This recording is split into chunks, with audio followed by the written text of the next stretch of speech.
Нийгмийн үйлчилгээг танд аяны хүрээнд хорихангаас суллагдсан иргэдтэй аймгийн засаг дарга уулзалт хэллээ.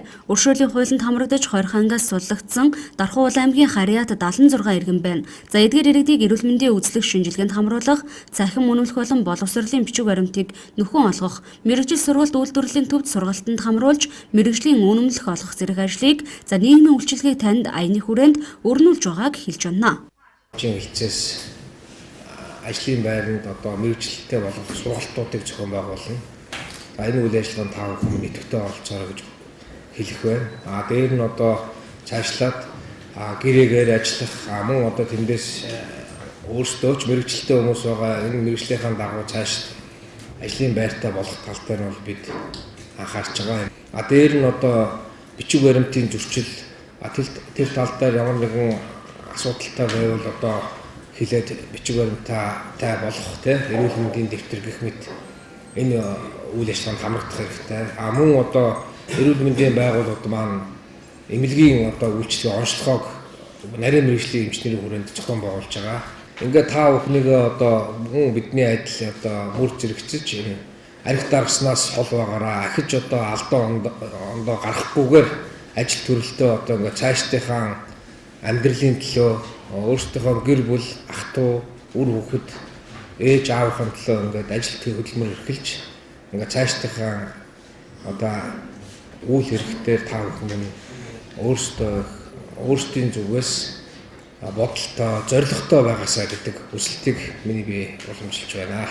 Хорихангаас суллагдсан иргэдтэй хийсэн уулзалтанд нийгмийн халамж үйлчилгээний хэлтэс, хөдөлмөрийн хэлтэс, төрийн бас байгууллагын төлөөллүүд оролцож мэдээлэл хэллээ. Хөдөлмөрийн хэлтсээс аймгийн хэмжээнд бүртгэгдсэн нээлттэй ажлын байрны захиалгыг танилцуулж, түүнчлэн шинээр батлагдсан хууль тогтоомж буюу яг хорихангаас суллагдсан иргэдийг ажлын байраар хангасан ажил олгогч болон аж ахуй нэгж байгууллагуудыг урамшуулдаг болсон хуулийн зүйл залтыг танилцуулж байлаа. Энэ онд хорхоос суллагдсан иргэдийг авч ажилуулад жишээ нь хорхоос суллагдсан нэг иргэнийг авч ажилуулад 500 мянган төгрөгийн цалин олгодог болвол тухайн ажил олгогчтой манай хөдөлмөрийн байгууллага гэрээ байгуулад тухайн ажлынхын байран дээр тогтвортой ажиллаж байгаа эсхийг нь гэрээгээ 1 жилийн дараа дүгнээд тэгээд 500 мянга 12 сараар үржүүлэхэд 6 сая төгрөгийн урамшууллыг тухайн ажил олгогчд олгоно гэсэн ийм залт шинээр хэрэгжиж байгаа. Хорхоос суллагдсан иргэдийг шууд 500 мянган төгрөгийн цалинтай ажилд орох нь ер нь бол бас жоохон хүндрэлтэй бах. Энэ заалт нь юу гэдэг 200 300 мянган төгрөгийн цалинтай байхад үйлчлэх үү? Байж болно. 6 сая хүртэл төгрөгнө гэж байгаа учраас 200 ерөөсөө нөгөө хөдөлмөрийн өсний доод хэмжээ чинь 192 мянга шүү дээ. Төрийн дурдсан иргэдийг авч ажилуулж байгаа ажил олгогчид 192 мянгаыг 12 дахин үржүүлсэн буюу 2 сая 300 мянгаыг авах заалттай байгаа. Хэрвээ хорхоос суллагдсан иргэдийг 200 мянга 300 мянга 400 мянга хэд байдгийг тэр 500 мянга хүртэл төгрөгөөр цалинжуулаад явж ивэл тухайн цалингийн хэмжээг нь 12 дахин нэмэгдүүлээл олгоно гэсэн юм заалт. Өршөөлийн хуулинд хамрагдаж хорихангаас суллагдсан Дархан уул аймгийн Харьяат 76 иргэн байгаа. Эдгээр иргэдээс өнөөдрийн байдлаар 26 иргэн ажлын байртай болжээ. Энэ өршөөлийн тухай хууль хамрагдсан 20 ангиудаас Дархан уул аймгийн Харьяат 76 хүн манай бүртгэлд орсон.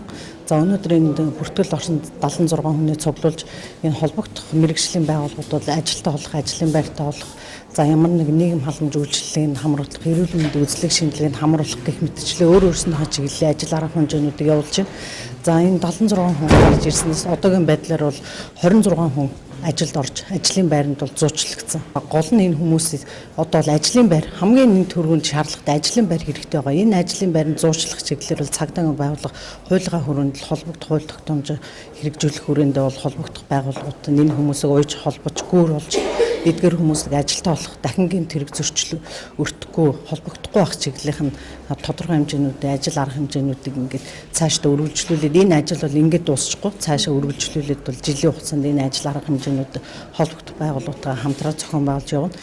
Тус уулзалтын үеэр хорхоос суллагдсан иргэдийг нийгмийн халамж үйлчилгээний хэлтсээс нөхцөл байдлын үнэлгээ хийж өрхийн амжиргааны түвшин тогтоох судалгааг авлаа. Хорихангаас суллагдсан иргэдийг нийгэмшүүлэх, тэднийг ажлын байраар хангах ажил нийгмийн үйлчилгээг танд аяны нэг зорилго болж байгаа юм.